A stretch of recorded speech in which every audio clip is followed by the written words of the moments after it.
네가 한 일은 범죄야. 사문서 위조, 명예도용, 사기 다 형사처벌 대상이지? 저는 며느리 앞에 증거 서류를 펼쳐놓았습니다.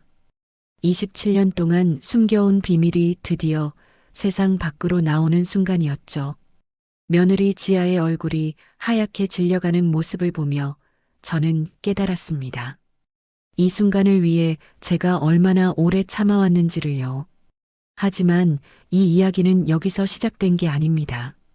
모든 것은 2달 전 남편의 장례식이 끝난 그날부터 시작됐어요. 제가 평생을 함께한 집에서 쫓겨나던 그 씁쓸한 날부터요. 그래서 저는 여러분께 처음부터 들려드리려 합니다. 65살 할머니가 어떻게 25억의 비밀을 지켜왔는지, 그리고 어떻게 복수의 칼날을 갈아왔는지를요. 자, 이제 그날로 돌아가 보겠습니다. 제가 버림받던 그날로요.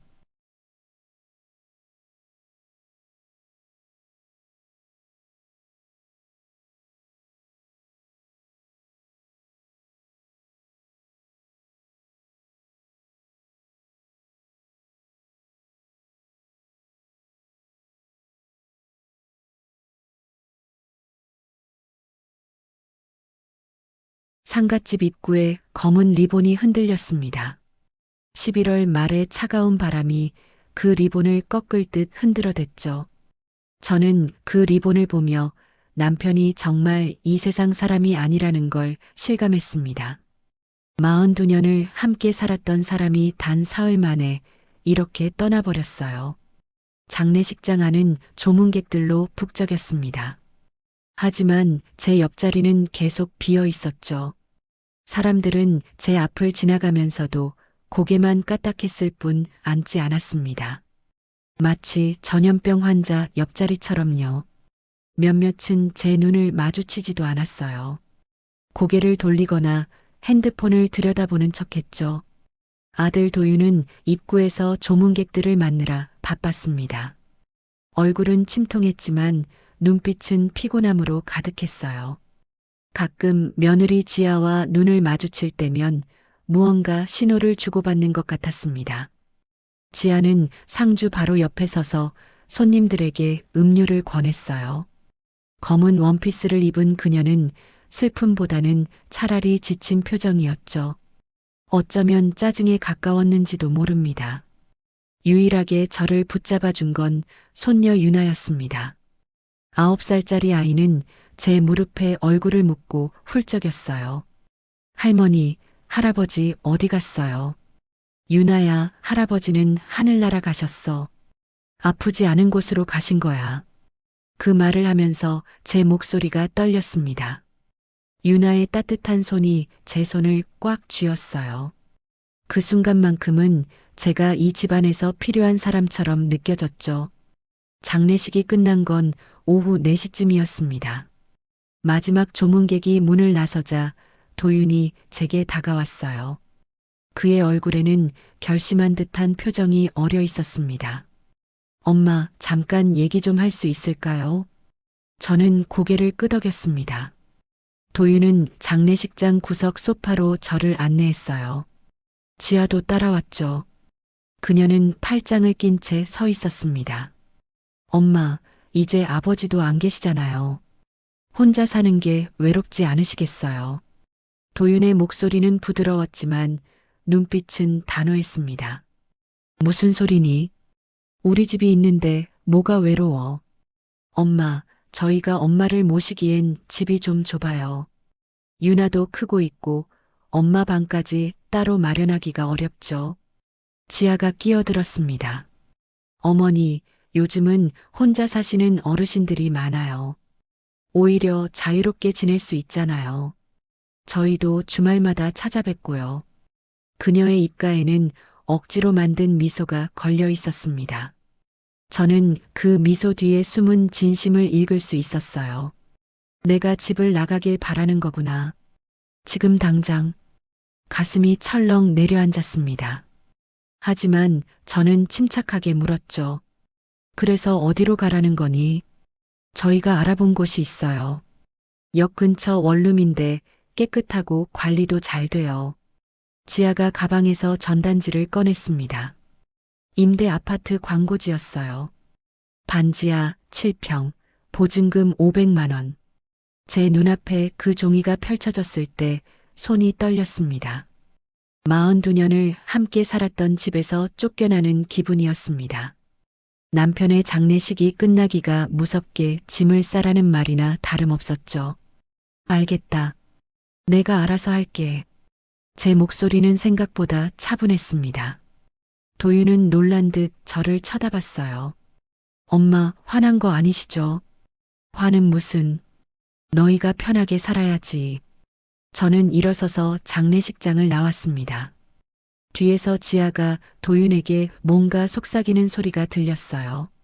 저는 귀를 막고 싶었지만 그냥 걸었습니다. 집으로 돌아온 건 저녁 7시였습니다. 현관문을 열자 남편의 빈 슬리퍼가 보였어요.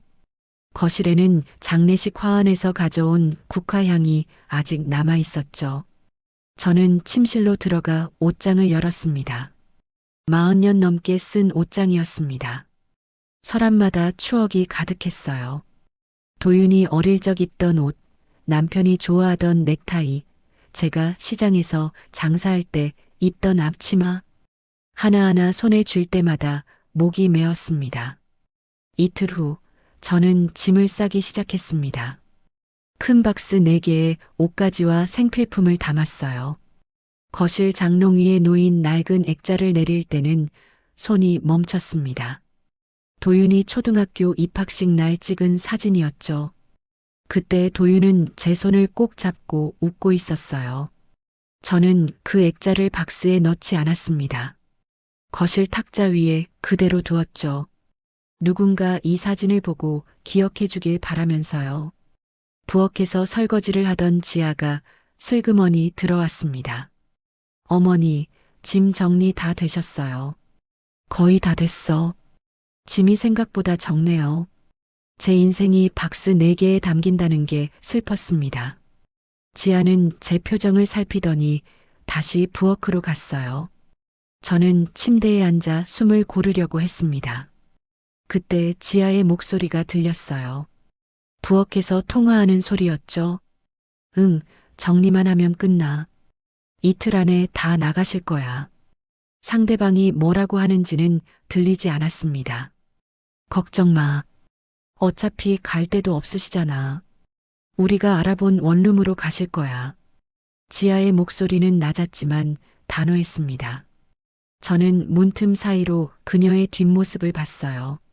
한 손은 허리에 얹고 다른 손으로는 냉장고 문을 열었다 닫는 모습이었죠. 그래, 일단 나가시면 집 정리하고 유나 방 만들면 돼. 제 가슴이 쿵쿵 뛰었습니다.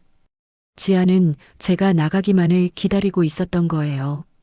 아니, 어쩌면 남편이 돌아가시기 전부터 계획했을지도 모릅니다.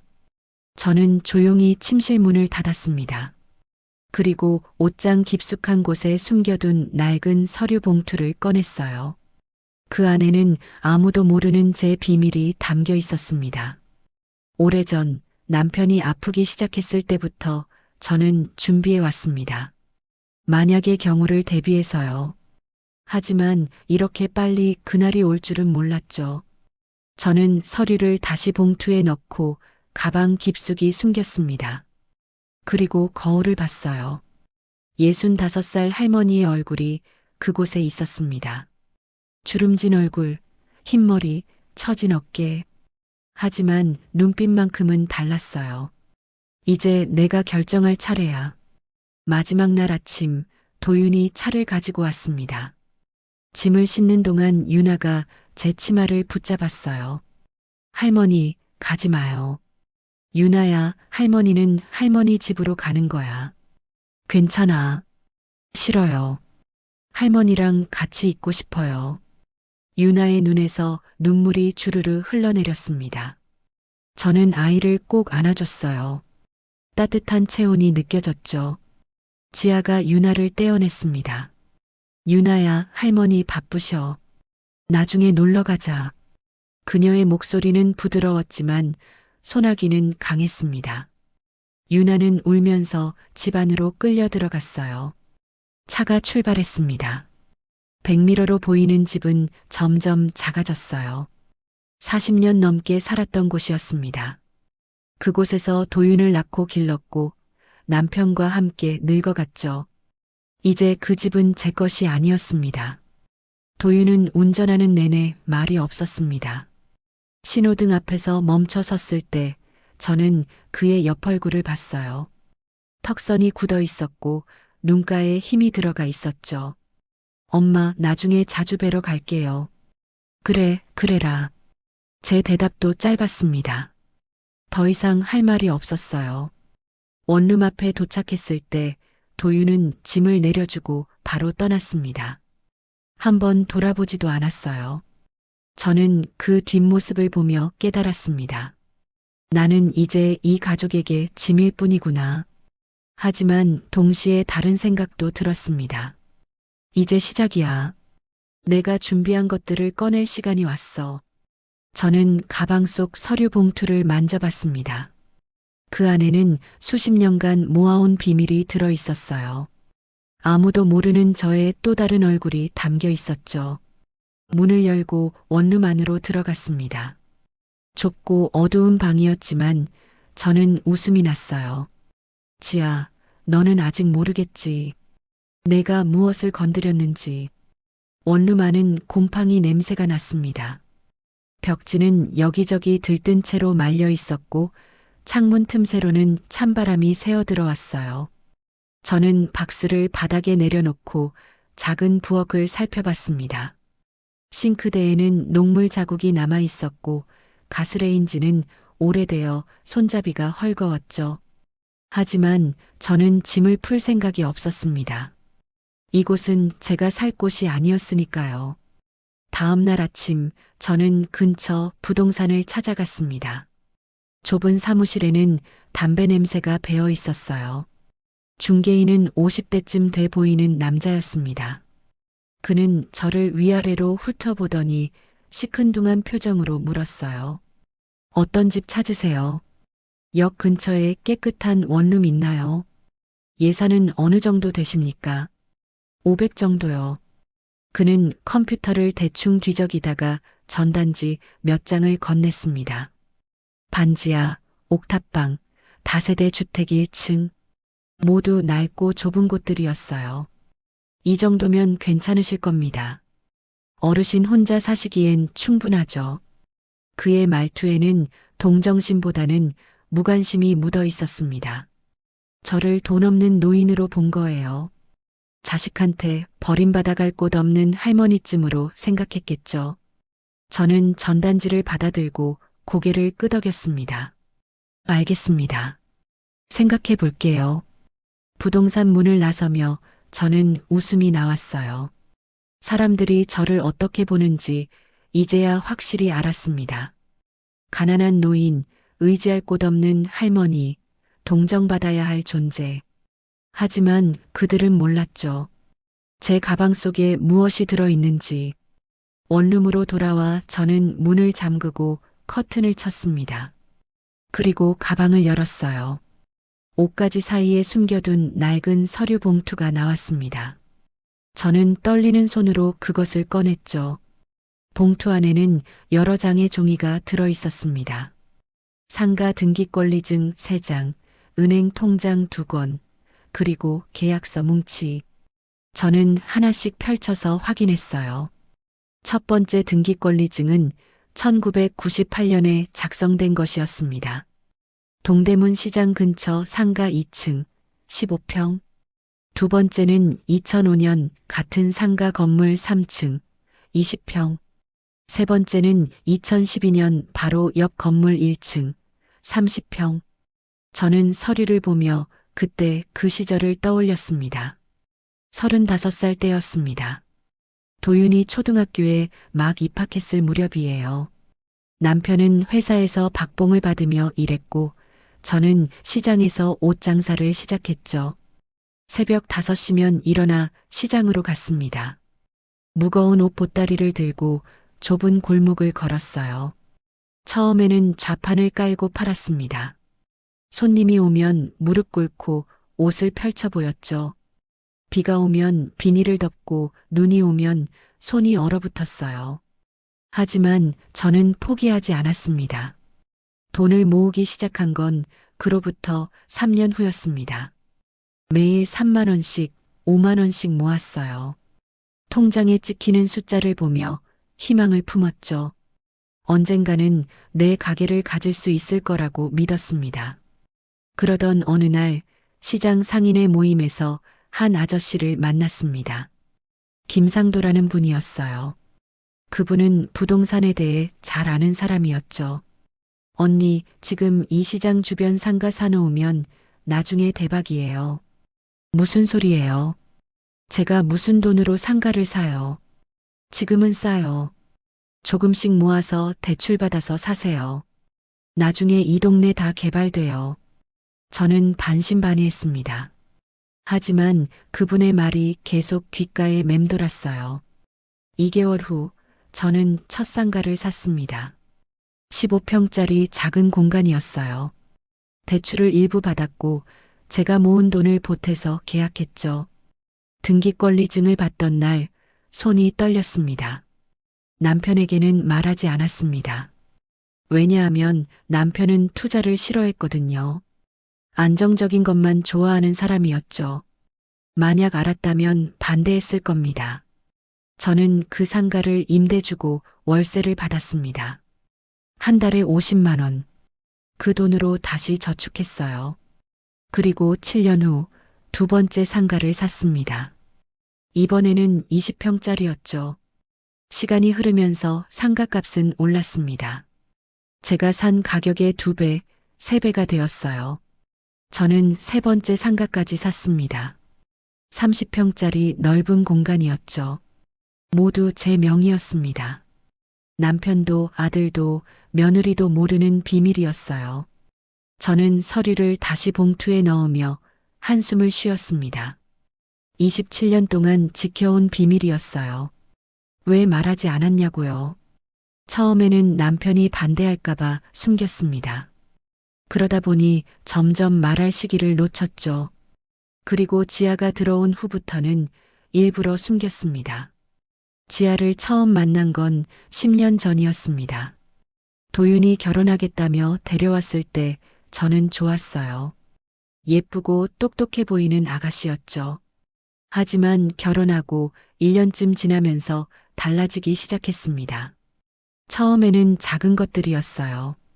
제 카드를 슬쩍 빌려 쓰고 갚지 않는다거나 남편 지갑에서 돈을 꺼내 가는 일들이었죠. 저는 모른 척 했습니다. 며느리니까 그럴 수도 있다고 생각했어요. 하지만 점점 심해졌습니다. 3년 전쯤이었나요? 지아가 제게 돈을 빌려달라고 했어요. 어머니, 급한 일이 있어서요. 200만 원만 빌려주세요. 다음 달에 꼭 갚을게요. 저는 주저하다가 돈을 빌려줬습니다. 하지만 다음 달이 돼도 갚지 않았어요. 제가 물어보자 지아는 짜증을 냈죠. 어머니, 요즘 형편이 어려우시잖아요. 나중에 드릴게요. 그 돈은 끝내 돌려받지 못했습니다. 그 후로도 몇 번 더 비슷한 일이 있었어요. 합치면 500만 원이 넘었습니다. 저는 그때 깨달았습니다. 지아는 저를 호구로 보고 있구나. 돈 있는 시어머니로 생각하는 게 아니라 쥐어짜야 할 대상으로 보는 거구나. 그래서 저는 더욱더 제 재산을 숨겼습니다. 통장도 따로 만들어 관리했어요. 상가에서 들어오는 월세는 모두 그 통장에 모았죠. 한 달에 300만 원씩 들어왔습니다. 27년 동안 모은 돈은 상당했습니다. 정확한 금액은 은행에 가봐야 알겠지만 억 단위는 될 거예요. 저는 창밖을 내다봤습니다. 지금 도윤과 지아는 제가 반지하 원룸에서 쪼그리고 살고 있다고 생각하겠죠. 가난한 노인네가 근근히 살아가는 모습을 상상하고 있을 겁니다. 어쩌면 지아는 벌써 제 방을 정리하고 있을지도 몰라요. 유나 방으로 꾸미면서 신나했을 겁니다. 제 가슴 속에 차가운 무언가가 자리 잡았습니다. 분노도 슬픔도 아니었어요. 그보다는 냉정함에 가까웠죠. 저는 핸드폰을 꺼냈습니다.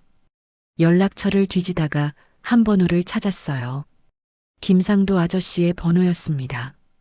15년 만에 거는 전화였죠. 신호음이 3번 울린 후 굵은 목소리가 들렸습니다. 여보세요. 상도 씨, 접니다. 시장에서 옷 장사하던 사람 기억하세요. 잠시 침묵이 흘렀습니다. 아, 언니. 오랜만이네요. 어떻게 지내셨어요? 잘 지냈어요. 근데 한 가지 물어볼 게 있어서요. 시장 쪽 상가들 지금 어떻게 되고 있나요? 아, 그거요. 지금 재건축 얘기 나오고 있어요. 내년쯤 확정될 거예요. 언니, 혹시 거기 상가 갖고 계세요? 네, 세 채 있어요. 전화기 너머로 놀라는 숨소리가 들렸습니다. 언니, 대박이네요. 그거 지금 시세로 치면 엄청난데요. 한 채당 10억은 넘을걸요. 저는 입술을 깨물었습니다. 10억 곱하기 셋, 30억이 넘는다는 얘기였어요. 상도 씨, 제가 부탁 하나 할게요. 이 일 아무한테도 말하지 마세요. 특히 제 가족한테는요. 당연하죠. 걱정 마세요. 전화를 끊고 저는 창밖을 다시 봤습니다. 하늘은 흐렸지만 제 마음은 맑아졌어요. 이제 시작이었습니다. 제가 숨겨온 모든 것을 드러낼 시간이 다가오고 있었죠. 하지만 서두르지 않을 겁니다. 천천히, 조심스럽게, 정확한 타이밍에 움직일 거예요. 지아, 너는 나를 쫓아냈다고 생각하겠지. 하지만 내가 쫓아낸 건 빈손의 노인이 아니야. 저는 서류를 다시 가방 속에 넣었습니다. 그리고 거울을 봤어요. 65살 할머니의 얼굴에 이제는 단단한 결심이 서려 있었습니다. 이 게임은 이제부터 시작이에요.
사흘 후 저는 동대문 시장을 찾아갔습니다. 27년 만에 다시 밟는 그곳은 많이 변해 있었어요. 예전에 제가 좌판을 깔던 골목은 깨끗한 보도블록으로 바뀌었고 낡은 건물들은 새로 지어져 있었죠. 하지만 시장 특유의 활기는 여전했습니다. 저는 천천히 걸으며 주변을 둘러봤어요. 그러다 한 건물 앞에 멈춰 섰습니다. 바로 제 첫 번째 상가가 있는 곳이었죠. 건물 입구에는 큰 현수막이 걸려 있었습니다. 빨간 글씨로 쓰여진 문구가 눈에 확 들어왔어요. 동대문 재건축 개발 구역 지정 예정 주민 설명회 12월 20일 오후 2시 구청 대강당. 저는 그 현수막을 한참 동안 바라봤습니다. 가슴이 두근거렸어요. 상도 씨가 말한 게 사실이었습니다. 재건축이 정말로 진행되고 있었던 거예요. 건물로 들어가 계단을 올랐습니다. 2층에 있는 제 상가 앞에 섰을 때 손이 떨렸어요. 문에는 작은 간판이 붙어 있었습니다. 청바지 도매상이라고 적혀 있었죠. 15년째 같은 세입자가 쓰고 있는 곳이었습니다. 저는 문을 두드리지 않았습니다. 그냥 서서 그 공간을 바라봤어요. 35살 때 처음 계약서에 도장을 찍던 날이 떠올랐습니다. 대출 2천만 원을 받고 제 돈 3천만 원을 보태 샀던 그 작은 공간. 지금은 10억이 넘는 가치를 지녔어요. 3층과 옆 건물도 돌아봤습니다. 모두 깨끗하게 관리되고 있었어요. 세입자들은 아무것도 모르고 장사를 하고 있었죠. 이 건물이 곧 사라질 거라는 것을요. 시장을 나와 저는 근처 카페로 향했습니다. 약속 시간은 오후 3시였어요. 상도 씨가 소개해 준 사람을 만나기로 했거든요. 카페에 들어서자 창가 자리에 앉은 남자가 손을 들었습니다. 40대 중반쯤 돼 보이는 사람이었어요. 깔끔한 정장에 검은색 뿔테 안경을 쓰고 있었죠. 어르신, 여기에요. 저는 그에게 다가가 자리에 앉았습니다. 그가 명함을 건넸어요. 윤태식입니다. 부동산 자산관리 쪽 일을 하고 있어요. 저는 명함을 받아들었습니다. 깔끔한 글씨로 회사 이름과 연락처가 적혀 있었어요. 상도 씨한테 들었어요. 제 상가들 관리 좀 부탁하고 싶어서요. 태식은 고개를 끄덕이며 노트북을 꺼냈습니다. 상가 세 채 맞으시죠? 위치랑 평수 알려주시면 현재 시세 알아볼게요. 저는 메모에 간 주소를 건넸습니다. 태식은 빠르게 타이핑을 하더니 화면을 돌려 보여줬어요. 어르신, 이거 대박이에요. 첫 번째 상가가 현재 시세로 12억, 두 번째가 15억, 세 번째가 20억 정도 되네요. 저는 숨을 삼켰습니다. 합치면 47억이었어요. 제가 드린 돈은 전부 합쳐도 2억이 안 됐는데요. 재건축되면 더 오를까요? 당연하죠. 최소 60억은 갈 겁니다. 어쩌면 그 이상도요. 태식의 목소리에는 확신이 담겨 있었습니다. 그는 화면을 몇 번 더 넘기며 설명했어요. 이 지역이 상업 중심지로 재개발되거든요. 지하철역도 가깝고 유동인구도 많아요. 건물 올라가면 임대 수익만 해도 엄청날 겁니다. 저는 고개를 끄덕였습니다. 하지만 동시에 조심스러워졌어요. 태식 씨, 한 가지 부탁이 있어요. 말씀하세요. 이 일 아무한테도 말하지 마세요. 특히 제 가족들한테는 절대로요. 태식은 잠시 멈칫했습니다. 의아한 표정으로 저를 봤어요. 가족분들이 모르세요. 네. 그리고 당분간은 계속 모를 겁니다. 무슨 사연이 있으신가 보네요. 저는 대답하지 않았습니다. 다만 단호한 눈빛으로 그를 바라봤죠. 태식은 고개를 끄덕였어요. 알겠습니다. 비밀 엄수할게요. 저도 일하면서 이런 경우 많이 봤거든요. 감사합니다. 그날 저는 태식과 2시간 동안 이야기를 나눴습니다. 재건축 일정, 보상금 문제, 세금 처리 방법까지 세세하게 물었어요. 태식은 친절하게 설명해 줬습니다. 카페를 나서며 태식이 물었습니다. 어르신, 실례지만 연세가 어떻게 되세요? 65이에요. 와, 정말 대단하세요. 그 나이에 혼자서 이렇게 자산을 모으시다니. 남들은 모르죠. 늙은 할머니가 뭘 알겠냐고 생각하니까요. 태식은 쓸쓸하게 웃었습니다. 세상 사람들이 다 그래요. 겉모습만 보고 판단하죠. 집으로 돌아오는 길에 저는 핸드폰을 꺼냈습니다. 도윤에게서 온 문자가 하나 있었어요. 사흘 만에 온 연락이었죠. 엄마 잘 지내시죠? 바빠서 연락 못 드렸어요. 단 2줄이었습니다. 안부를 묻는 척하지만 진심은 느껴지지 않았어요. 저는 답장을 보냈습니다. 잘 지내. 걱정 마. 그것도 짧게 끝냈습니다. 더 이상 할 말이 없었거든요. 원룸에 도착해 저는 서류들을 다시 꺼냈습니다. 하나하나 정리하며 계획을 세웠어요. 언제 어떻게 움직일지, 무엇을 준비할지 꼼꼼하게 적었습니다. 가장 중요한 건 타이밍이었습니다. 너무 빨리 움직이면 지아가 눈치챌 수 있어요. 너무 늦으면 제가 손해를 볼 수도 있고요. 정확한 순간에 모든 걸 드러내야 했습니다. 저는 달력을 펼쳤습니다. 재건축 주민 설명회는 12월 20일이었어요. 오늘이 12월 8일이니까 열이틀 남았죠. 그 전에 준비할 게 많았습니다. 먼저 법무사를 만나 등기 서류를 확인해야 했어요. 혹시 모를 문제를 미리 점검하는 게 필요했죠. 그리고 세무사도 만나야 했습니다. 재건축 보상금을 받을 때 세금 문제를 정리해야 했으니까요. 저는 노트에 하나씩 적어 내려갔습니다. 해야 할 일들이 빼곡하게 채워졌어요. 그때 핸드폰이 울렸습니다. 지아였어요. 저는 잠시 망설이다가 전화를 받았습니다. 어머니, 저예요. 응, 무슨 일이니? 유나가 어머니 보고 싶대요.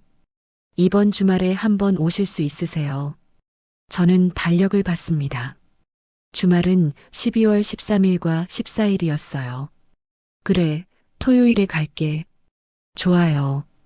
점심때 오세요. 같이 먹어요. 알겠어. 전화를 끊고 저는 한숨을 쉬었습니다. 유나를 보고 싶었지만 동시에 지아를 만나는 게 불편했어요. 하지만 피할 수는 없었죠. 저는 다시 노트를 펼쳤습니다. 토요일 방문 전까지 해야 할 일이 더 생겼어요. 법무사 방문은 금요일로 잡고 세무사는 다음 주 초로 미뤄야 했습니다. 밤이 깊어갈수록 저는 더 많은 것을 계획했습니다. 상가 관리 문제, 월세 정리, 통장 정돈, 서류 보관. 하나도 빠뜨릴 수 없었어요. 새벽 2시쯤 돼서야 노트를 덮었습니다. 손목이 아팠지만 마음은 개운했어요. 모든 게 명확해졌습니다. 저는 창밖을 내다봤습니다. 어두운 하늘에 별이 몇 개 보였어요. 저 별들처럼 저도 조용히 빛날 준비를 하고 있었습니다. 도윤과 지아는 아직 모르겠죠. 제가 어떤 준비를 하고 있는지. 그들은 여전히 저를 짐으로 생각할 겁니다. 쫓아낸 노인네가 외롭게 살고 있다고 믿겠죠. 하지만 곧 알게 될 겁니다. 그들이 얼마나 큰 실수를 했는지. 저는 서류 봉투를 가슴에 안았습니다. 27년 동안 지켜온 이 비밀이 이제 무기가 될 거예요. 저를 무시했던 사람들에게 보여줄 마지막 카드가 되는 거죠. 이제 판은 짜여졌습니다. 남은 건 실행뿐이었어요. 저는 침대에 누워 눈을 감았습니다. 머릿속에는 앞으로 벌어질 일들이 그려졌어요. 지아의 놀란 얼굴, 도윤의 당황한 모습, 유나의 환한 웃음. 저는 조용히 속삭였습니다. 이젠 내가 판을 설계한다. 내 방식대로. 토요일 아침 저는 일찍 일어나 준비했습니다. 깔끔한 옷을 입고 머리도 단정하게 빗었어요. 거울을 보니 65살 할머니가 아니라 어딘가 단단해 보이는 여자가 서 있었습니다. 도윤의 집까지는 버스로 1시간이 걸렸어요. 익숙한 길이었지만 이제는 낯설게 느껴졌습니다. 예전에는 내 집으로 가는 길이었는데 지금은 남의 집에 초대받아 가는 기분이었죠. 11시쯤 도착했습니다. 초인종을 누르자 유나의 목소리가 들렸어요. 할머니다. 문이 열리고 유나가 뛰어나왔습니다. 아이는 제 허리를 꽉 안았어요. 할머니, 보고 싶었어요. 나도 우리 유나 보고 싶었어. 유나의 따뜻한 체온이 느껴졌습니다. 저는 아이를 꼭 안아줬어요. 이 순간만큼은 모든 게 괜찮은 것 같았죠. 지아가 거실에서 나왔습니다. 그녀는 앞치마를 두르고 있었어요. 어머니, 오셨어요. 들어오세요. 목소리는 부드러웠지만 표정은 차가웠습니다. 억지로 만든 미소가 입가에 걸려 있었어요. 저는 신발을 벗고 거실로 들어갔습니다. 예전에 제자리였던 소파에는 쿠션이 새로 놓여 있었어요. 제가 좋아하던 꽃무늬 방석은 보이지 않았죠. 도윤은 방에서 일하고 있대요. 조금 있다 나올 거예요. 그래, 바쁜가 보구나. 저는 소파에 앉았습니다. 유나가 옆에 찰싹 붙어 앉으며 제 손을 잡았어요. 점심 준비하고 있어요. 조금만 기다리세요. 지아는 그렇게 말하고 부엌으로 들어갔습니다. 저는 거실을 둘러봤어요. 제가 쓰던 방문이 열려 있었습니다. 안을 보니 유나 책상과 침대가 놓여 있었어요. 벌써 제 흔적은 완전히 지워진 상태였죠. 가슴이 먹먹했습니다. 하지만 표정은 담담하게 유지했어요. 유나야, 새 방 예쁘구나. 네. 엄마가 꾸며줬어요. 근데 할머니 냄새가 아직 나요. 유나의 말에 저는 쓸쓸하게 웃었습니다. 그때 지아가 부엌에서 전화를 받는 소리가 들렸어요. 목소리가 점점 커졌습니다. 아니, 그게 무슨 소리예요? 제가 분명히 말씀드렸잖아요. 상대방이 뭐라고 하는지는 들리지 않았습니다. 그럼 다른 데 알아봐야겠네요. 이렇게 일 처리하면 어떡해요? 지아의 목소리는 날카로웠습니다. 화가 잔뜩 난 말투였어요. 알겠어요. 다음 주까지 답 주세요.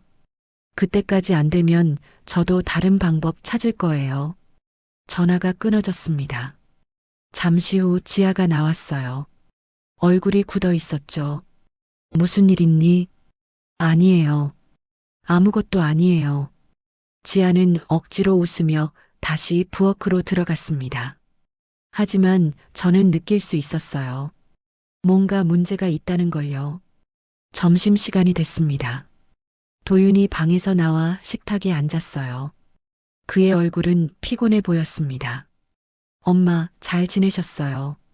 응, 잘 지냈어. 원룸은 괜찮으세요? 그럭저럭 살만해. 대화는 거기서 끝났습니다. 도윤은 더 이상 물어보지 않았어요. 제가 어떻게 사는지 진짜로 궁금해하지 않는 것 같았죠. 식사를 하는 동안 지아의 핸드폰이 계속 울렸습니다. 그녀는 화면을 보고 짜증스러운 표정을 지었어요. 하지만 받지는 않았죠. 식사가 끝나고 설거지를 할 때였습니다. 지아가 저를 부엌으로 불렀어요. 어머니, 잠깐만요. 저는 부엌으로 들어갔습니다. 지아는 서류 봉투를 꺼내 제 앞에 놓았어요. 이거 좀 보세요. 어머니 명의로 된 보험이에요. 보험? 네. 아버지 돌아가시기 전에 든 건데 수익자를 변경해야 해요. 여기 서명만 해주시면 돼요. 저는 서류를 집어들었습니다. 생명보험 수익자 변경 신청서라고 적혀 있었어요. 하지만 뭔가 이상했습니다. 이 보험 내가 든 기억이 없는데 아버지가 어머니 명의로 들어놨대요. 기억 안 나세요? 저는 서류를 자세히 봤습니다. 보험 금액은 5천만 원이었어요. 수익자를 도윤으로 바꾸는 내용이었죠. 근데 이거 왜 지금 바꿔? 빨리 정리하는 게 좋잖아요. 세금 문제도 있고요. 지아의 목소리가 조금씩 날카로워졌습니다. 저는 서류를 내려놓았어요. 미안한데 나 이거 확인 좀 해보고 서명할게. 지아의 얼굴이 굳었습니다. 뭘 확인하시게요? 그냥 절차상 필요한 거예요. 그래도 네 명이니까 내가 알아봐야지. 어머니, 저 믿으세요. 믿고 안 믿고의 문제가 아니야. 내 일은 내가 챙기는 거지. 저는 단호하게 말했습니다. 지아의 눈빛이 차갑게 변했어요. 알겠어요. 그럼 나중에 하세요. 그녀는 서류를 낚아채듯 집어들고 나갔습니다. 저는 그 뒷모습을 보며 확신했어요. 뭔가 수상하다는 걸요. 오후 3시쯤 저는 집을 나섰습니다. 유나가 현관까지 따라 나왔어요. 할머니, 또 올 거죠? 그럼 할머니가 우리 유나 보러 꼭 올게. 저는 아이의 머리를 쓰다듬었습니다. 유나는 제 손을 꽉 잡고 놓지 않았어요. 할머니, 우리 집에 다시 와서 살면 안 돼요. 유나야, 엄마가 할머니 없으면 더 좋대요. 근데 저는 할머니 있는 게 좋아요. 유나의 눈에 눈물이 맺혔습니다. 저는 가슴이 아팠어요. 하지만 웃으며 말했죠. 괜찮아. 할머니는 할머니 집에서 잘 살고 있어. 걱정 마. 엘리베이터를 타고 내려오는 동안 저는 생각했습니다. 지아가 보여준 그 서류, 분명 뭔가 문제가 있었어요. 보험 같은 건 제가 든 적이 없었거든요. 집에 돌아와 저는 태식에게 전화했습니다. 태식 씨, 저예요. 혹시 보험 서류 확인해 줄 수 있어요? 무슨 보험이요? 제 명의로 된 생명보험이래요. 5천만 원짜리. 근데 제가 든 기억이 없어요. 보험 증권 번호 알려주시면 확인해 볼게요. 지금은 없는데 사진만 찍어놨어요. 이따 보낼게요. 알겠습니다. 이틀 후 태식에게서 전화가 왔습니다. 어르신 확인해 봤는데요. 그 보험 없어요. 네. 어르신 명의로 가입된 보험이 아예 없습니다. 조회해 봤는데 기록이 없어요. 그럼 그 서류는 뭐죠? 위조일 가능성이 높아요. 아니면 실제로는 다른 내용인데 보험처럼 꾸민 걸 수도 있고요. 저는 숨이 막혔습니다. 지아가 저를 속이려 했던 거예요. 그리고 어르신, 한 가지 더 알아낸 게 있어요. 뭔데요? 어르신 며느님이 최근에 요양원 상담을 받으셨대요. 제 지인이 그쪽 업계에 있거든요. 요양원이요. 네. 치매 환자 전문 요양원이래요. 상담 날짜가 지난주 목요일이었어요. 저는 핸드폰을 쥔 손에 힘이 들어갔습니다. 지아는 저를 요양원에 보낼 계획을 세우고 있었던 거예요. 치매도 없는 제게 치매 딱지를 붙여서요. 태식 씨, 혹시 그쪽 기록 받을 수 있어요? 한번 알아볼게요. 시간 좀 걸릴 거예요. 괜찮아요. 부탁합니다. 전화를 끊고 저는 침대에 앉았습니다. 온몸이 떨렸어요. 분노, 배신감, 허탈함이 한꺼번에 밀려왔습니다. 하지만 동시에 다른 감정도 느꼈습니다. 냉정함이었어요. 더 이상 상처받지 않기로 했습니다. 감정에 휘둘리지 않기로 결심했죠. 저는 거울을 봤습니다. 눈빛이 달라져 있었어요. 슬픔 대신 단단함이, 배신감 대신 결의가 자리하고 있었습니다. 지아, 너는 선을 넘었어. 이제 나도 가만히 있지 않을 거야. 저는 노트를 꺼내 새로운 계획을 적기 시작했습니다. 지아의 모든 행동을 기록하기로 했어요. 증거를 모으기로 결심했죠. 이 사람들의 끝을 보고 싶었습니다. 제가 얼마나 만만한 상대가 아닌지 똑똑히 보여주고 싶었어요. 창밖은 어두워지고 있었습니다. 하지만 제 마음속에는 불이 켜졌어요. 이제부터가 진짜 시작이었습니다.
12월 20일 목요일, 저는 새벽부터 준비를 시작했습니다. 검은색 정장을 꺼내 입고 머리를 단정하게 올렸어요. 거울을 보니 예전 제 모습이 떠올랐습니다. 시장에서 장사할 때 상인의 모임에 가던 그때의 모습이요. 오후 1시, 저는 구청 대강당에 도착했습니다. 입구에는 이미 많은 사람들이 모여 있었어요. 대부분 50대 이상으로 보이는 상인들이었죠. 저는 명단에 이름을 적고 안으로 들어갔습니다. 강당은 200명쯤 앉을 수 있는 크기였습니다. 무대 위에는 긴 테이블이 놓여 있었고 구청 직원들과 개발업체 관계자들이 앉아 있었어요. 카메라를 든 기자들도 보였습니다. 저는 앞쪽 자리에 앉았습니다. 옆자리에 앉은 할머니가 말을 걸었어요. 여기 건물 가지고 계세요? 네, 상가 좀 있어요. 저도요. 20년 넘게 가지고 있었는데 드디어 재건축 되네요. 그 할머니의 얼굴은 기대감으로 빛나고 있었습니다. 2시가 되자 설명회가 시작됐습니다. 구청 담당자가 마이크를 잡았어요. 오늘 참석해주신 주민 여러분께 감사드립니다. 동대문 구역 재건축 사업에 대해 설명드리겠습니다. 화면에 지도가 나타났습니다. 저는 제 상가들의 위치를 확인했어요. 모두 재건축 구역 안에 포함돼 있었습니다. 이번 재건축은 총 사업비 2천억 원 규모입니다. 완공 시기는 2027년 예정이고요. 상가 소유주분들께는 현금 보상과 분양권 선택이 가능합니다. 사람들 사이에서 웅성거림이 일었습니다. 보상금은 어떻게 산정되나요? 한 남자가 손을 들고 물었습니다. 감정평가를 통해 현재 시세의 95%에서 100%로 보상해 드립니다. 평당 가격은 대략 3천만 원에서 4천만 원 정도로 예상됩니다. 저는 계산기를 꺼냈습니다. 제 상가들은 총 65평이었어요. 평당 3,500만 원만 잡아도 22억이 넘었습니다. 거기에 월세 정상금까지 합하면 25억은 될 거예요. 설명회는 1시간 동안 진행됐습니다. 질의응답 시간에 저도 손을 들었어요. 여러 채 소유한 경우에는 어떻게 되나요? 구청 담당자가 대답했습니다. 각 건물마다 별도로 보상받으시면 됩니다. 합산해서 받으실 수도 있고요. 감사합니다. 저는 만족스럽게 고개를 끄덕였습니다. 설명회가 끝나고 사람들이 일어났습니다. 저는 구청 담당자에게 다가갔어요. 혹시 상담 예약 가능한가요? 네, 가능합니다. 언제가 좋으세요? 다음 주 중으로요. 그는 명함을 건네며 전화번호를 알려줬습니다.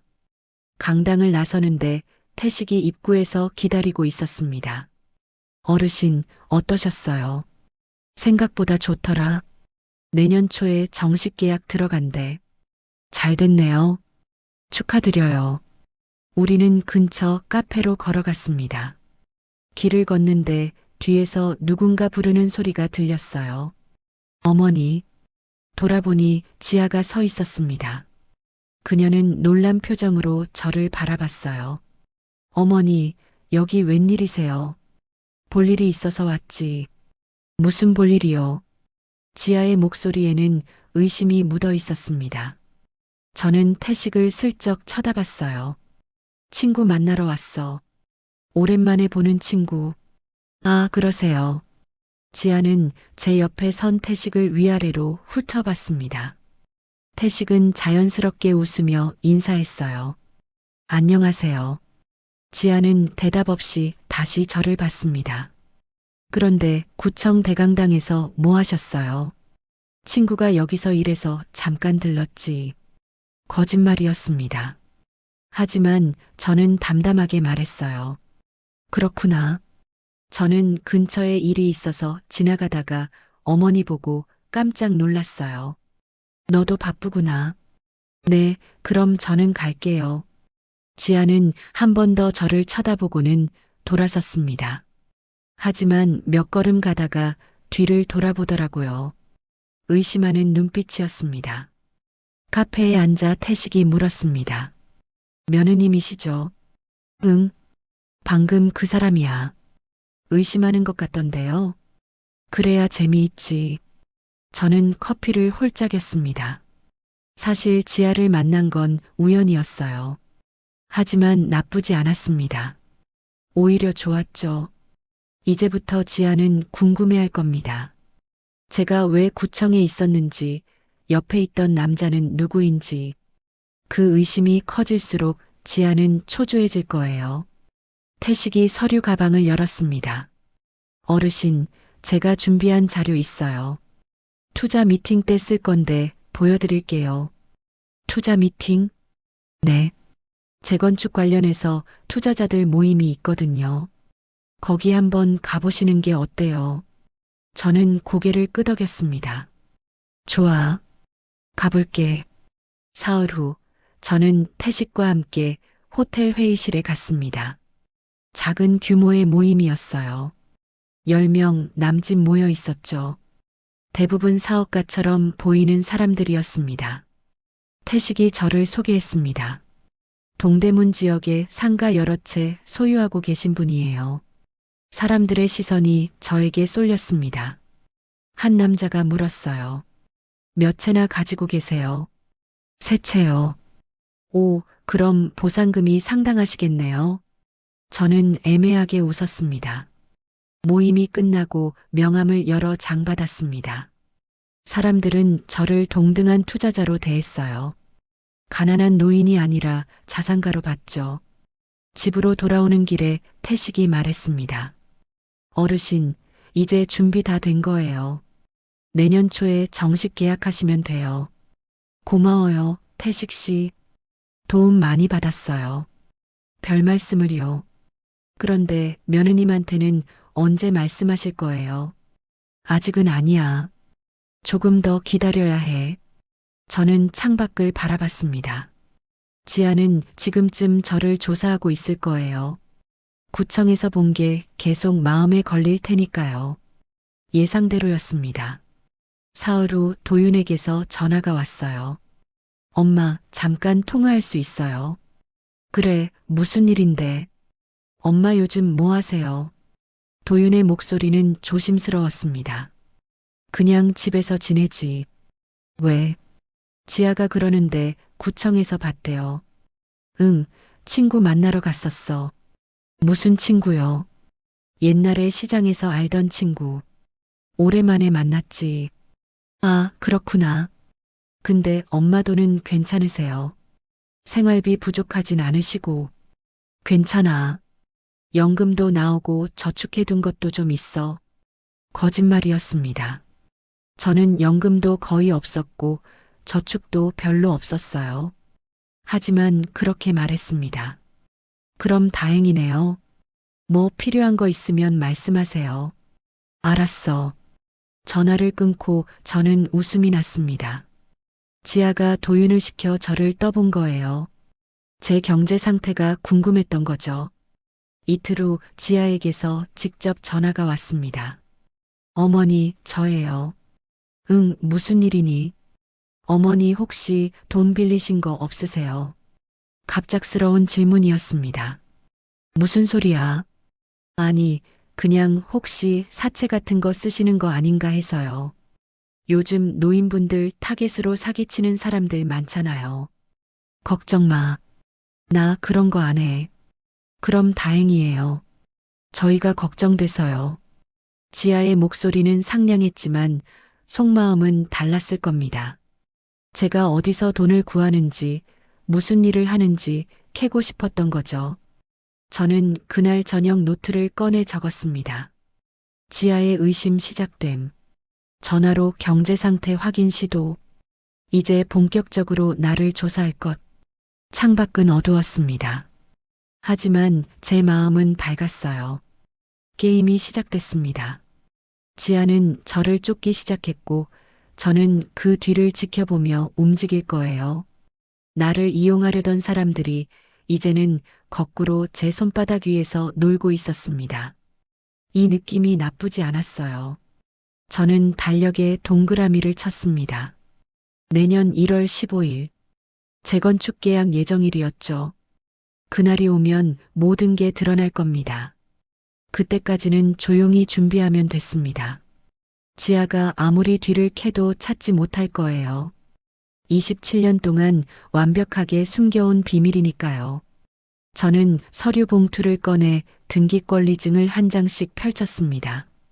낡은 종이였지만 그 안에 담긴 가치는 어마어마했어요. 지아, 너는 나를 약자로 봤지. 하지만 이제 곧 알게 될 거야.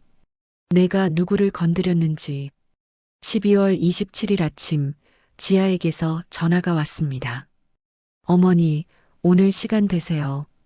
무슨 일인데? 병원 검진 받으러 가시는 게 어때요? 나이 드시면 정기 검사 받는 게 좋잖아요. 나 괜찮아. 그래도 한번 받아보세요. 제가 예약 다 해놨어요. 11시에 신경과 진료해요. 신경과. 저는 의아했습니다. 왜 하필 신경과인지 이해가 안 됐어요. 네. 어르신들 치매 검사하는 곳이에요. 요즘 조기 검진이 중요하대요. 나 치매 아닌데. 그냥 예방 차원이에요. 저희가 걱정돼서요. 지아의 목소리는 부드러웠지만 강압적이었습니다. 저는 뭔가 수상하다는 걸 느꼈어요. 알겠어. 갈게. 좋아요. 10시에 집 앞으로 모시러 갈게요. 전화를 끊고 저는 태식에게 연락했습니다. 태식 씨, 지금 통화 가능해요. 네, 말씀하세요. 며느리가 나를 병원에 데려간대요. 신경과 치매 검사래요. 전화기 너머로 태식이 숨을 들이쉬는 소리가 들렸습니다. 어르신, 조심하세요. 혹시 모르니까 녹음 준비하세요. 녹음. 네. 핸드폰 녹음 기능 켜두세요. 무슨 일이 생길지 모르니까요. 알겠어요. 10시 정각, 지아가 차를 가지고 왔습니다. 저는 녹음 버튼을 누르고 핸드폰을 가방에 넣었어요. 차 안에서 지아가 말했습니다. 어머니, 검사 받으시고 나서 점심 같이 먹어요. 그래. 요즘 어머니 기억력이 좀 떨어지신 것 같아서 걱정됐어요. 저는 지아를 쳐다봤습니다. 내 기억력이 왜? 지난번에 전화했을 때도 같은 얘기 2번 하셨잖아요. 그런 적 없는데. 그래요. 아무튼 검사나 받아보세요. 지아의 말투는 차가워졌습니다. 병원에 도착했습니다. 신경과는 3층에 있었어요. 대기실에는 노인 환자들이 몇 명 앉아 있었죠. 접수를 하고 기다리는 동안 지아는 계속 핸드폰을 봤습니다. 누군가와 문자를 주고받는 것 같았어요. 30분 후 제 이름이 불렸습니다. 진료실로 들어가자 40대 후반의 남자 의사가 앉아 있었어요. 안녕하세요. 오늘 어떻게 오셨어요? 며느리가 치매 검사를 받으라고 해서요. 의사는 차트를 봤습니다. 보호자분이 요청하셨네요. 그럼 간단한 검사부터 해볼게요. 그는 몇 가지 질문을 했습니다. 오늘 날짜, 지금 계절, 대통령 이름, 간단한 계산 문제.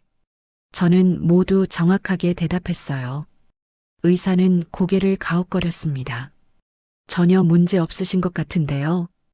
그때 지아가 진료실로 들어왔습니다. 선생님, 잠깐 얘기 좀 할 수 있을까요? 네, 그러세요. 지아는 제 옆에 섰습니다.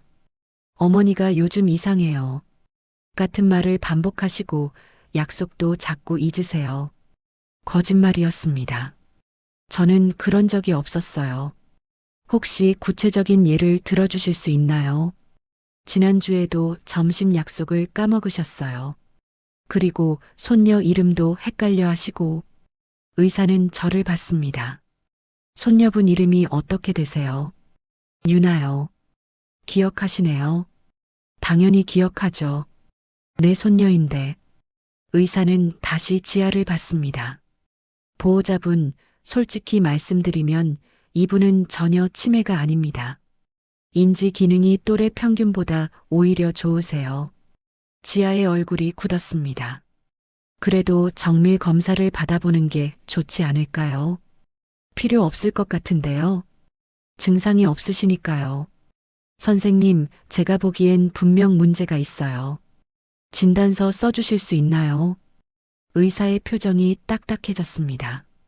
보호자분, 진단서는 증상이 있을 때 쓰는 겁니다. 건강하신 분한테 억지로 쓸 수는 없어요. 지아는 입술을 깨물었습니다. 저는 그 순간 깨달았어요. 지아가 제게 치매 진단을 받게 하려 했다는 걸요. 진료실을 나오는데 지아의 표정이 일그러져 있었습니다. 저는 아무 말 없이 걸었어요. 차로 돌아오는 길은 침묵이었습니다. 지아는 한마디도 하지 않았어요. 집 앞에 내려주며 그녀가 말했습니다. 어머니, 그래도 조심하세요. 뭘? 나이 드시면 갑자기 올 수도 있으니까요. 알았어. 저는 차에서 내렸습니다. 뒤돌아보니 지아가 핸드폰으로 누군가에게 전화하고 있었어요. 화난 표정이었죠. 원룸에 돌아와 저는 핸드폰 녹음을 확인했습니다. 진료실에서 나눈 대화가 모두 녹음돼 있었어요. 특히 지아가 진단서를 요구하던 부분이 선명했습니다. 저는 태식에게 파일을 전송했습니다. 30분 후 태식에게서 전화가 왔어요. 어르신, 이거 증거로 충분해요. 며느님이 거짓으로 진단을 유도하려 했다는 게 명확하네요. 그럼 이걸 어떻게 해야 하죠? 일단 보관하세요. 나중에 필요할 때 쓸 수 있어요. 다음 날 유나에게서 영상통화가 왔습니다. 아이의 얼굴이 화면에 나타났는데 눈이 빨갛게 부어 있었어요. 유나야, 왜 울었어? 할머니. 유나는 울먹이며 말했습니다. 엄마가 할머니 나쁘게 얘기해요. 뭐라고 하는데? 할머니가 아프다고, 머리가 이상하다고, 시설에 보내야 한대요. 제 가슴이 철렁했습니다. 유나야, 할머니는 괜찮아. 걱정하지 마. 정말이요. 정말이야. 할머니 건강해. 영상통화를 끊고 저는 주먹을 꽉 쥐었습니다. 지아는 유나한테까지 거짓말을 하고 있었어요. 오후에 태식이 찾아왔습니다. 그는 심각한 표정으로 서류를 꺼냈어요. 어르신, 이거 봐주세요. 뭔데요? 며느님이 금치산자 선고 절차를 알아보고 있대요. 제 지인이 법원 쪽에 있거든요. 금치산자요. 네. 치매나 정신질환이 있는 사람을 법적으로 무능력자로 만드는 거예요. 그렇게 되면 재산 관리를 보호자가 하게 돼요. 저는 숨이 막혔습니다. 지아는 저를 아예 법적으로 무력화시키려 했던 거예요. 그럼 어떻게 해야 하죠? 일단 증거를 모아야 해요. 오늘 녹음 파일도 있고 앞으로도 계속 기록하세요. 태식이 떠나고 저는 혼자 앉아 있었습니다. 창밖은 어두워지고 있었어요. 그날 밤 도윤에게서 전화가 왔습니다. 엄마, 지아가 그러는데 병원 다녀오셨대요. 응, 다녀왔어. 괜찮으세요? 괜찮아. 의사가 아무 이상 없대. 잠시 침묵이 흘렀습니다. 엄마, 혹시 요양시설 같은데 관심 있으세요? 없어. 나 혼자 잘 살고 있어. 그래도 나이 드시면 관리받는 게 나을 것 같아서요. 도윤아. 저는 차갑게 말했습니다. 나는 아직 정신 멀쩡하고 몸도 건강해. 요양원 갈 이유가 없어. 알겠습니다. 도윤의 목소리는 작아졌습니다. 그는 더 이상 반박하지 않았어요. 전화를 끊고 저는 거울을 봤습니다. 눈빛이 완전히 달라져 있었어요. 두려움은 사라지고 분노와 결의만 남아 있었습니다. 지아와 도윤은 저를 끝내려 하고 있었습니다. 치매 진단을 받게 하고 금치산자로 만들어서 재산을 가져가려는 거였어요. 그들은 제가 무엇을 가졌는지도 모르면서요. 저는 노트를 꺼내 적었습니다. 더 이상 물러날 곳이 없다. 여기서 지지 않으려면 먼저 공격해야 한다. 창밖의 어둠 속에서 제 결심은 더욱 단단해졌습니다. 이제 정말로 싸워야 할 때가 왔어요. 여기서 물러나면 죽는 거나 마찬가지였습니다. 제 남은 인생, 제 존엄, 모든 걸 지키기 위해 맞서야 했어요. 저는 달력을 봤습니다. 1월 15일까지 3주 남았어요.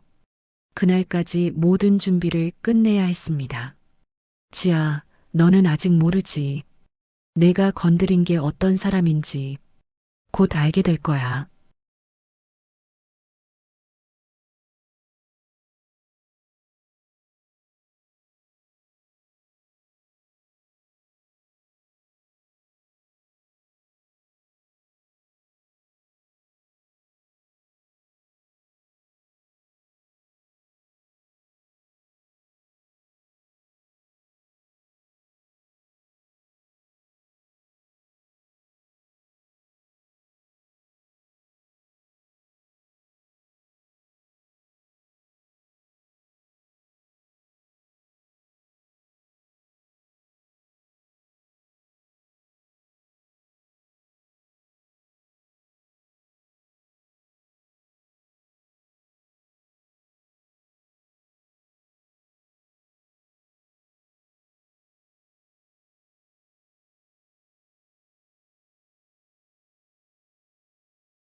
1월 5일 오전 10시 태식이 원룸으로 찾아왔습니다.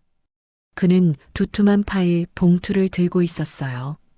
표정이 심각했습니다. 어르신 앉으세요. 보여드릴 게 있어요. 저는 소파에 앉았습니다. 태식은 파일을 테이블 위에 펼쳤어요. 이거 다 며느님 관련 자료예요. 제가 한 달 동안 모은 거예요. 첫 번째 서류는 은행 거래 내역이었습니다. 태식이 설명했어요. 이거 보세요. 며느님 명의 계좌인데 3개월 전부터 수상한 입출금이 있어요. 저는 내역을 들여다봤습니다. 매달 500만 원씩 정체 모를 곳에서 입금되고 있었어요. 그리고 일주일 후면 전액 출금됐죠. 이게 뭐예요? 사채업자랑 거래한 흔적이에요. 돈을 빌렸다가 이자 내고 또 빌리고 반복한 거예요. 제 손이 떨렸습니다. 얼마나 빌렸는데요? 추정하기로는 2천만 원 정도요. 이자까지 합치면 3천만 원 넘을 거예요. 태식은 다음 서류를 꺼냈습니다. 그리고 이거 보세요. 어르신 명의로 된 대출 신청서예요. 뭐라고요? 며느님이 어르신 도장 찍어서 대출 신청했어요. 다행히 서류 미비로 거절됐지만요. 저는 서류를 자세히 봤습니다. 제 이름, 주민번호, 주소가 적혀 있었어요. 도장도 찍혀 있었죠. 하지만 제가 한 적이 없었습니다. 이건 명백한 위조예요. 네. 사문서 위조죠. 형사처벌 대상이에요. 가슴이 무거워졌습니다. 지아가 제 명의를 도용하려 했다는 게 믿기지 않았어요. 더 있어요. 태식은 세 번째 서류를 꺼냈습니다. 부동산 관련 서류였어요. 이건 뭐예요? 어르신 집 관련 서류예요. 며느님이 어르신 명의로 된 집을 담보로 대출받으려 했대요. 우리 집이요. 네. 지적 등본 떼고 권리증 위조하려 했던 것 같아요. 이것도 법무사가 이상하게 생각해서 막혔대요. 저는 입술을 깨물었습니다. 지아는 제가 살던 집까지 노렸던 거예요. 그 집은 아들 명의 아니에요. 맞아요. 근데 며느님이 어르신 명의로 바꾸려고 했나 봐요. 그래야 대출받기 쉬우니까요. 태식은 네 번째 서류를 꺼냈습니다. 이번엔 병원 관련 서류였어요. 이건 요양원 상담 기록이에요. 며느님이 세 곳이나 방문했대요. 세 곳이나요? 네. 치매 전문 요양원이에요. 상담하면서 어르신을 입소시킬 방법을 물어봤대요. 저는 서류를 보며 손이 부들부들 떨렸습니다. 그런데 더 충격적인 게 있어요. 태식은 마지막 서류를 꺼냈습니다. 이건 금치산자 선고 관련 서류예요. 며느님이 법무사 사무실에서 상담받은 내용이에요. 저는 서류를 읽었습니다. 치매 진단서를 받으면 금치산자 선고를 받을 수 있다고 적혀 있었어요. 그렇게 되면 재산 관리권이 보호자에게 넘어간다고 했죠. 그럼 지아가 내 재산을 다 가져갈 수 있다는 거네요. 그렇죠. 그래서 어르신을 병원에 데려갔던 거예요. 진단서 받으려고요. 저는 의자에 기댔습니다. 숨이 막혔어요. 그런데 어르신, 태식의 목소리가 더 낮아졌습니다. 며느님 혼자만 한 게 아니에요. 무슨 말이에요? 태식은 또 다른 서류를 꺼냈습니다. 이건 아드님 서명이 들어간 서류예요. 대출 연대보증일란에 사인했어요. 도윤이가요. 네. 아드님도 알고 있었던 것 같아요. 적어도 일부는요. 저는 서류를 보며 도윤의 서명을 확인했습니다. 분명히 제 아들 글씨였어요. 가슴이 무너져 내렸습니다. 지아뿐만 아니라 도윤도 이 일에 가담했다는 게 믿기지 않았어요. 어르신 괜찮으세요? 태식이 걱정스럽게 물었습니다. 괜찮아요. 계속 보여주세요. 태식은 또 다른 파일을 꺼냈습니다. 이건 며느님이 사설 브로커랑 거래한 내역이에요. 불법 대부업체요. 얼마나 빌렸는데요? 정확히는 모르지만 최소 3천만 원은 될 거예요. 이자가 월 10%래요. 저는 계산했습니다. 한 달에 300만 원씩 이자를 내야 한다는 얘기였어요. 그럼 이 돈을 어디에 썼을까요? 아마 도박이나 투자 실패인 것 같아요. 제 지인이 알아봤는데 며느님이 주식 빚이 있대요. 저는 한숨을 쉬었습니다.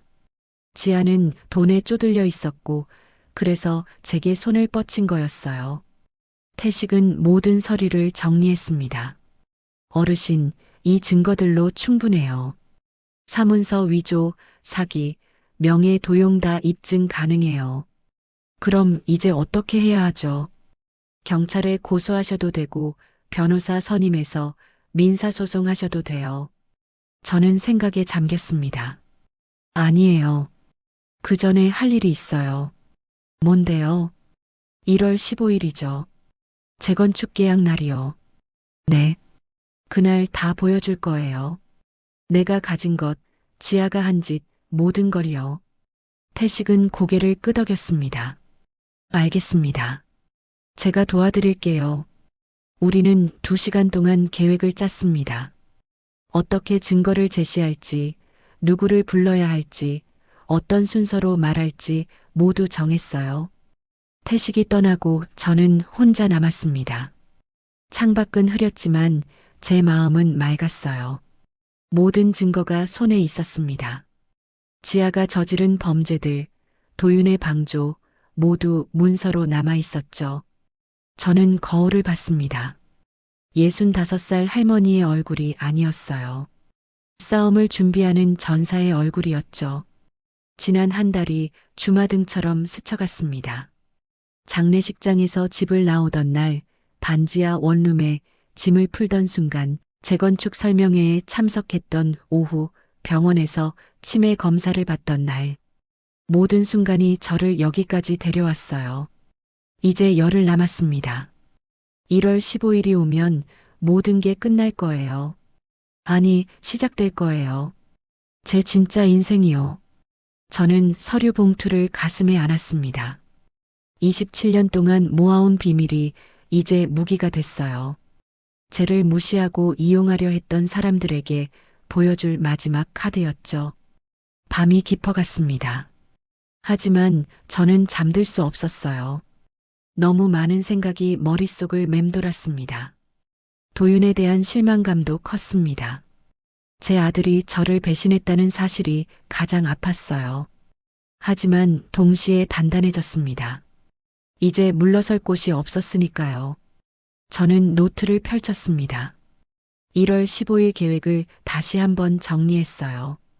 오전 10시 구청 계약, 오후 2시 가족 모임, 그 자리에서 모든 걸 공개, 증거 제시, 마지막 선택 제안. 손이 떨렸지만 글씨는 또렷했습니다. 창밖에서 새벽 공기가 들어왔습니다. 차갑지만 상쾌했어요. 저는 스스로에게 속삭였습니다. 열흘만 더 견디자. 그러면 모든 게 끝나. 아니, 새로 시작되는 거야. 이제 끝내야 할 때였습니다. 긴장도 됐지만 두렵지는 않았어요. 오히려 기대됐습니다. 지아, 도윤, 너희가 나를 어떻게 보든 상관없어. 곧 진실을 마주하게 될 테니까. 저는 서류를 다시 봉투에 넣었습니다. 그리고 금고에 넣어 잠갔어요. 모든 준비가 끝났습니다. 이제 그날만 기다리면 됐어요. 클라이맥스 직전의 고요함이었습니다. 폭풍이 오기 전에 침묵처럼 세상은 조용했어요. 하지만 저는 알고 있었습니다. 곧 모든 게 바뀔 거라는 걸요. 1월 15일 아침, 저는 일찍 일어났습니다. 오랜만에 깊이 잠들었어요. 꿈도 꾸지 않았죠. 마음이 평온했습니다. 검은색 정장을 꺼내 입고 진주 목걸이를 했습니다. 거울을 보니 젊었을 때의 제가 보이는 것 같았어요. 당당하고 품위 있는 모습이었죠. 오전 10시, 저는 구청 계약실에 도착했습니다. 태식이 먼저 와서 기다리고 있었어요. 어르신, 준비 다 되셨죠? 네, 완벽해요. 계약은 순조롭게 진행됐습니다. 상가 세 채에 대한 보상 계약서에 도장을 찍었어요. 총액은 25억 3천만 원이었습니다. 구청 담당자가 악수를 청했습니다. 축하드립니다. 좋은 결과 있으시길 바랍니다. 감사합니다. 계약서를 받아들고 나오는 길, 제 손이 떨렸습니다. 27년 동안 숨겨왔던 비밀이 드디어 결실을 맺은 거예요. 점심을 먹고 저는 도윤에게 문자를 보냈습니다. 오늘 오후 3시에 우리 집으로 와. 중요한 얘기가 있어. 지아랑 유나도 데려와. 30분 후 도윤에게서 답장이 왔습니다. 무슨 일이세요? 갑자기요. 와야 알아. 꼭 3명 다 와. 알겠습니다. 오후 2시 저는 원룸을 정리했습니다. 증거 서류들을 가방에 넣고 계약서도 챙겼어요. 녹음기도 준비했죠. 3시 10분 전 초인종이 울렸습니다. 문을 여니 도윤, 지아, 유나가 서 있었어요. 엄마, 무슨 일이세요? 들어와. 앉아. 그들은 좁은 원룸 안으로 들어왔습니다. 지아는 주변을 둘러보며 코를 찡그렸어요. 어머니, 여기서 계속 사시는 거예요. 오늘 그 얘기하려고. 저는 테이블에 서류 가방을 올려놓았습니다. 무슨 서류예요? 지아가 물었습니다. 목소리에 경계심이 묻어 있었어요. 너희가 알아야 할 것들이지. 저는 첫 번째 서류를 꺼냈습니다. 상가 등기권리증이었어요. 이게 뭐예요? 도윤이 물었습니다. 내가 가지고 있는 상가 등기증이야. 새 채? 방안이 조용해졌습니다. 지아의 눈이 커졌어요. 상가요. 어디예요? 동대문 시장 근처. 1998년부터 하나씩 샀지. 저는 두 번째 서류를 꺼냈습니다. 오늘 아침에 받은 재건축 계약서였어요. 그리고 이건 오늘 아침에 구청에서 계약한 서류야. 재건축 보상금이야. 도윤이 서류를 집어들었습니다. 금액을 보고 입이 벌어졌어요. 25억이요. 네. 27년 동안 모은 거야. 아무한테도 말하지 않고. 지아의 얼굴이 하얗게 질렸습니다. 어머니, 그럼 그동안 가난한 척한 거지. 너희가 그렇게 보길 원했으니까. 저는 세 번째 서류를 꺼냈습니다. 지아의 사채 거래 내역이었어요. 그리고 이건 내가 빌린 돈 내역이야, 지아. 지아의 손이 떨렸습니다. 이게 어디서 나온 거예요? 내가 조사했어. 내가 사채업자한테 3천만 원 빌린 것, 주식으로 날린 것, 다 알아. 저는 네 번째 서류를 꺼냈습니다. 명의 도용 대출 시도 서류였어요. 그리고 이건 내가 내 명의로 대출받으려 한 서류야. 내 도장 위조해서 말이야. 지아가 벌떡 일어났습니다. 그건 오해예요. 제가 오해가 아니야. 여기 은행 기록 다 있어. 내가 3번이나 시도했어. 저는 5번째 서류를 꺼냈습니다. 요양원 상담 기록이었어요. 그리고 이건 내가 나를 요양원에 보내려고 상담한 기록이야. 3곳이나. 도윤이 지아를 쳐다봤습니다. 여보, 이게 무슨 소리야? 저는 6번째 서류를 꺼냈습니다. 금치산자 선고 관련 서류였어요. 그리고 이게 제일 중요해. 내가 나를 금치산자로 만들려고 법무사랑 상담한 기록이야. 지아의 얼굴이 무너졌습니다. 그건 말도 안 되는 변명은 하지 마. 증거가 다 있어. 저는 마지막 서류를 꺼냈습니다. 병원 녹음 파일이었어요. 그리고 이건 내가 병원에서 의사한테 진단서 써달라고 압박하던 녹음이야. 녹음기를 틀었습니다. 지아의 목소리가 흘러나왔어요. 선생님, 제가 보기엔 분명 문제가 있어요. 진단서 써주실 수 있나요? 의사의 목소리도 들렸습니다. 보호자분, 진단서는 증상이 있을 때 쓰는 겁니다. 방안이 얼어붙었습니다. 도윤은 지아를 쳐다보며 고개를 저었어요. 여보, 이게 대체 무슨 짓이야? 지아는 입술을 떨었습니다. 나는 우리 가족을 위해서, 그래서 내 엄마를 치매 환자로 만들려고 했어. 도윤의 목소리가 커졌습니다. 저는 조용히 말했습니다. 도윤아, 너도 알고 있었지. 도윤이 저를 봤습니다.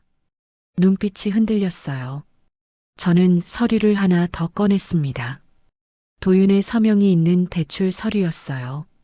내 서명이 여기 있어. 연대보증일라네.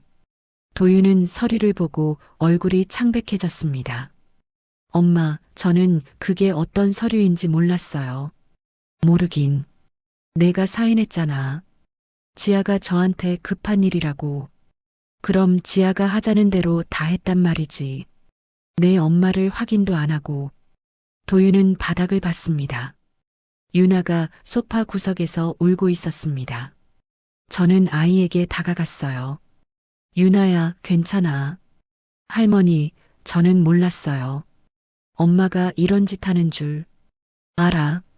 우리 유나는 착한 아이니까. 저는 다시 지아를 봤습니다.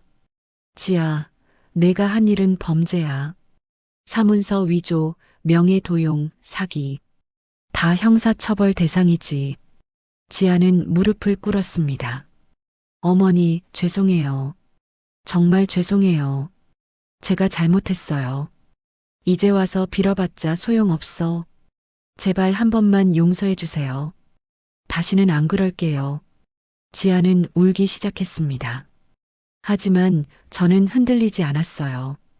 도윤아, 내 엄마. 나는 오늘부터 새로 시작할 거야. 너희 없이. 엄마, 나한테는 이제 내 인생이 있어. 너희한테 짐이 되고 싶지 않아. 도윤이 울먹였습니다. 엄마, 제가 잘못했어요. 용서해 주세요. 용서는 시간이 필요해. 지금 당장은 못해. 저는 가방을 챙겼습니다. 나는 이제 나답게 살 거야. 27년 동안 숨기며 산 게 아까운 시간이었어. 어디 가세요? 새 집 알아봤어. 깨끗하고 밝은 곳으로. 거기서 편하게 살 거야. 저는 문 쪽으로 걸어갔습니다. 엄마. 도윤이 불렀지만 저는 돌아보지 않았습니다. 밖으로 나오니 햇살이 따뜻했습니다. 1월의 겨울 햇살이었지만 봄처럼 느껴졌어요. 저는 걸으면서 생각했습니다. 남은 인생을 어떻게 살지, 무엇을 하고 싶은지. 65년을 살았지만 이제부터가 진짜 제 인생 같았어요. 핸드폰이 울렸습니다. 유나였어요. 할머니, 유나야. 할머니 사랑해요. 나도 사랑해, 우리 유나. 꼭 다시 만나요. 그럼 할머니가 유나 보러 갈게. 전화를 끊고 저는 하늘을 봤습니다. 구름 한 점 없는 맑은 하늘이었어요. 이제 시작이었습니다. 나답게 사는 인생의 시작이요. 저는 미소 지으며 걸었습니다. 가벼운 발걸음으로, 떳떳한 마음으로 남은 생을 나답게 살겠습니다. 누구에게도 짐이 되지 않고 누구한테도 무시당하지 않으면서요. 이게 제가 스스로에게 주는 선물이었습니다.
오늘의 이야기가 당신의 마음에 작은 울림을 드렸다면 앞으로도 당신의 나날에 잔잔한 위로 가득 이야기로 찾아뵐 수 있도록 구독과 좋아요를 눌러주세요.